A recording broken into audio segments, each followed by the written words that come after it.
Hér sjáum við tening. Teningur jafn á allar hliðar brúnir, alveg sama hvað línu hérna ég mæli, ég fæ alltaf sömu tölu, alltaf sömu lengd. Hér búið að reikna flatarmálið á einum fleti. Þá get ég fundið yfirborðsflatarmálið á öllum teningunum með því að gera bara sinnum 6. En hér spurt rúmmálið, það gefið þessi teningur, einn hliðarflötur hefur þetta flatarmál. Hver þá hliðarlengdin? Já, það búið að taka einhverja tölu, sinnum einhverja tölu og fá út 49. Og þetta sama talan. Ég get líka að skrifa þetta sem x sinnum x sama sem 49.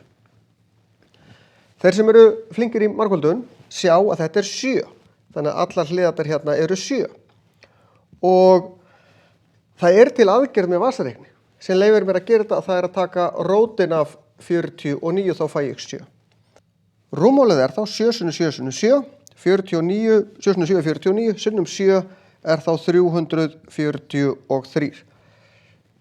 49 næstu í 50, 50 sinnum 7 er 350, ég þarf að draga eina 7 frá því þetta 49 sinnum 7, ekki 50 sinnum.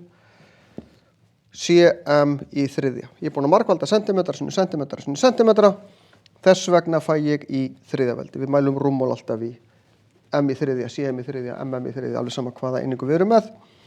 Þannig að lengd sinnum breidd sinnum hæð rúmmálið og 7 sinnum 7 sinnum 7 er 343 rúmsentimetrar.